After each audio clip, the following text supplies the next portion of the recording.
Menurut Hasan Fauzi, saat ini lembaga penyedia indeks global MSCI tengah melakukan pemantauan terhadap konsistensi penerapan berbagai kebijakan yang telah diterapkan BEI hingga bulan November 2026.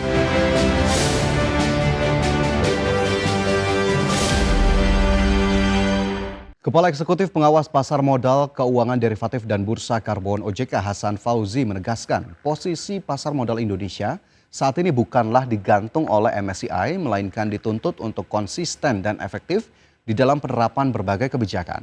Hal ini untuk meluruskan persepsi para pelaku pasar yang beredar di lapangan. Menurut Hasan Fauzi, saat ini lembaga penyedia indeks global MSCI tengah melakukan pemantauan terhadap konsistensi penerapan berbagai kebijakan yang telah diterapkan BEI hingga bulan November 2026. Hasan memastikan OJK bersama SRO dan seluruh pelaku pasar menjamin konsistensi di dalam penerapan kebijakan dan pengawasan secara efektif. Selain itu juga OJK terus melakukan komunikasi yang intensif dengan MSCI serta investor institusi lainnya agar kepastian implementasi penerapan kebijakan di pasar modal Indonesia berjalan dengan baik. Kan teman-teman meng-highlight catatan di bawahnya katanya. Seolah-olah kita digantung sampai November. Itu tidak betul. Yang ada adalah kita dituntut untuk konsisten dan efektif menerapkannya. Lalu November itu apa? Kalau dibaca cermat, sejauh-jauhnya kalau kita terkonfirmasi tidak melakukan ini secara konsisten, tidak melakukan ini secara efektif. Komisi 11 DPR RI menjelaskan bahwa Danantara Development Management Fund nantinya akan difokuskan untuk berinvestasi pada sektor-sektor yang memiliki tingkat pengembalian investasi jangka panjang yang dinilai kurang menarik bagi investor swasta. Nantinya proyek-proyek yang digarap DDMF dipastikan tidak akan menggunakan APBN. Komisi 11 DPR RI menggelar rapat kerja dengan Badan Pengelola Investasi atau BPI Danantara secara tertutup. Ketua Komisi 11 DPR RI Muhammad Misbahun menjelaskan, pembahasan dalam rapat mencakup rencana kerja, anggaran, hingga sejumlah proyek yang akan dijalankan DDMF pada tahun ini. Misbahun hanya menjelaskan bahwa Danantara Development Management Fund nantinya akan difokuskan untuk berinvestasi pada sektor-sektor yang memiliki tingkat pengembalian investasi atau return on investment jangka panjang yang dinilai kurang menarik bagi investor swasta. Intinya kita adalah menjalankan mandat Undang-Undang Nomor 1 yang dirubah dengan Undang-Undang Nomor 16 tahun 2026 mengenai BUMN, di mana setiap RKP, RKA-nya itu harus dikonsultasikan dengan DPR RI dan komisi yang membidangi adalah karena investasi, ini yang membidangi adalah Komisi 11.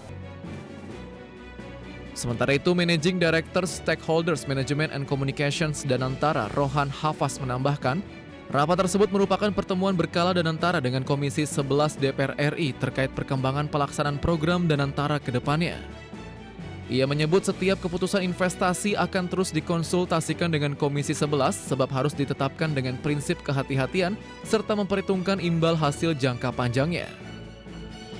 Komisi 11 menyampaikan apa yang akan kita lakukan dalam waktu berikutnya, kemudian bagaimana returnnya, tentunya kami juga terus harus berkonsultasi karena sebagai mitra ini juga tadi menyangkut uang negara ya, jadi kita mesti hati-hati memilihnya ya, walaupun return jangka panjang tetap harus dihitung secara komersialnya bagaimana. Adapun terkait kebutuhan dananya, DDMF juga belum dapat mengungkapkan lebih jauh.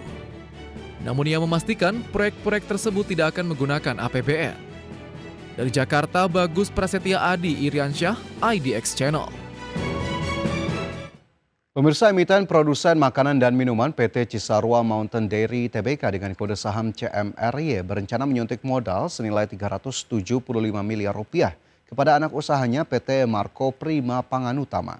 Langkah strategis ini dieksekusi secara bertahap guna memperkuat kapasitas produksi serta modal kerja segmen bisnis olahan daging dengan merek populer Kansler.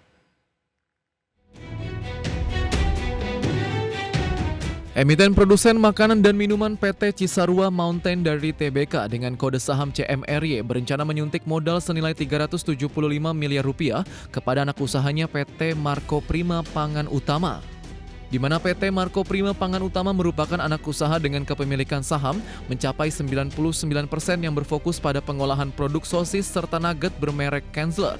Sekretaris perusahaan Cimory, Dinar Primasari menegaskan, penyertaan modal secara bertahap ini diharapkan mampu meningkatkan performa anak usaha sekaligus memberikan nilai tambah bagi perseroan dalam jangka panjang. Langkah ekspansi ini diambil seiring dengan pergeseran peta kontribusi lini bisnis perusahaan dalam 5 tahun terakhir. Sektor olahan makanan kini dilaporkan sukses mengungguli performa produk olahan susu tradisional milik Cimory.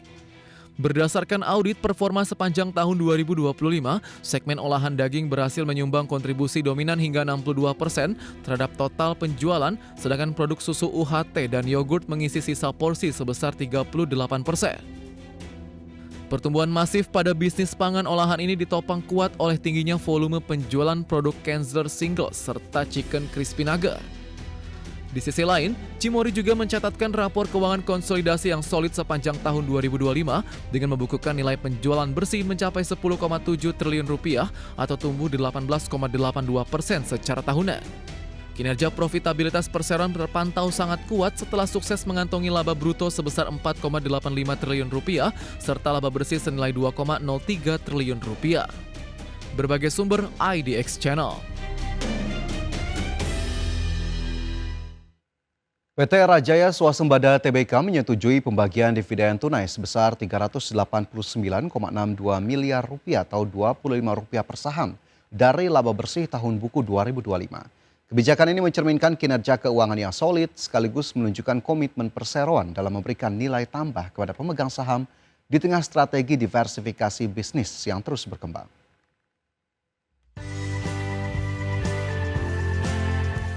Perseroan menyetujui pembagian dividen tunai sebesar Rp25 per saham kepada para pemegang saham dari laba bersih tahun buku 2025. Kebijakan dividen ini menjadi bentuk apresiasi perseroan atas dukungan investor sekaligus mencerminkan kondisi keuangan yang sehat. Pembagian dividen juga menjadi indikator bahwa arus kas dan kinerja operasional perseroan masih terjaga dengan baik. Era Jaya membukukan penjualan bersih sebesar Rp76,6 triliun sepanjang tahun 2025 dengan laba kotor mencapai Rp8,35 triliun. Pencapaian tersebut didukung oleh strategi diversifikasi bisnis yang membuat perseroan mampu menjaga momentum pertumbuhan di tengah perubahan pasar. Hasil ini menunjukkan bahwa permintaan terhadap produk teknologi dan gaya hidup digital masih menjadi pendorong utama kinerja Era Jaya.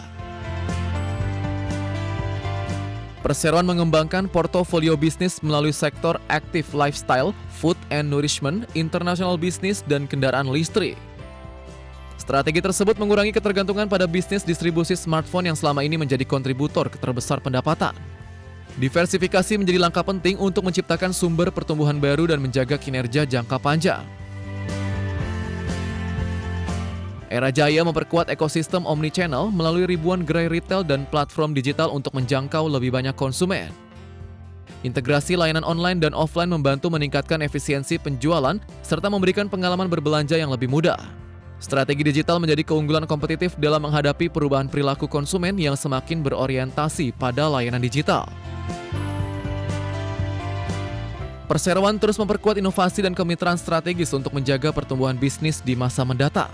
Langkah tersebut didukung oleh ekspansi portofolio merek serta pengembangan segmen bisnis baru yang memiliki potensi pasar besar. Berbagai sumber IDX Channel. PT Perdana Gapura Prima Tbk menyiapkan aksi korporasi melalui rights issue sebagai bagian dari strategi memperkuat struktur permodalan dan mendukung pengembangan usaha.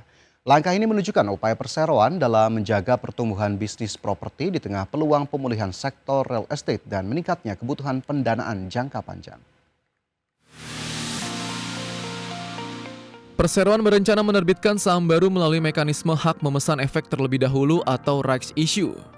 Dana yang diperoleh akan dimanfaatkan untuk memperkuat permodalan dan mendukung kebutuhan pengembangan bisnis perseroan. Aksi korporasi ini menjadi salah satu opsi pendanaan yang banyak digunakan emiten untuk mendukung ekspansi usaha tanpa menambah beban utang secara berlebihan. Mekanisme rights issue memberikan kesempatan kepada pemegang saham existing untuk mempertahankan porsi kepemilikannya di perseroan. Langkah tersebut juga membuka peluang bagi perusahaan untuk menghimpun dana segar dari pasar modal secara lebih efisien. Kebijakan ini diharapkan dapat meningkatkan kepercayaan investor terhadap prospek bisnis perseroan. GPRA menargetkan penggunaan dana hasil right issue untuk mendukung proyek-proyek yang memiliki potensi pertumbuhan. Ketersediaan modal menjadi faktor penting bagi pengembang properti dalam menjaga keberlanjutan proyek dan meningkatkan kinerja operasional. Strategi pendanaan yang kuat juga membantu perseroan menghadapi dinamika pasar properti yang terus berubah. Banyak perusahaan memanfaatkan pasar modal untuk mendapatkan pendanaan guna mempercepat pertumbuhan bisnis. Rights issue menjadi salah satu instrumen yang memungkinkan emiten meningkatkan kapasitas usaha tanpa bergantung sepenuhnya pada pinjaman perbankan. Strategi ini sekaligus memberikan fleksibilitas dalam menjaga struktur keuangan yang lebih sehat. Pemulihan aktivitas ekonomi dan meningkatnya permintaan hunian membuka peluang pertumbuhan bagi pelaku usaha properti. Ketersediaan modal yang memadai akan menjadi penentu kemampuan perseroan dalam menangkap peluang pasar di masa mendatang. Melalui right issue, GPRA berupaya memperkuat fondasi bisnis agar mampu menciptakan nilai tambah bagi pemegang saham secara berkelanjutan. Berbagai sumber, IDX Channel.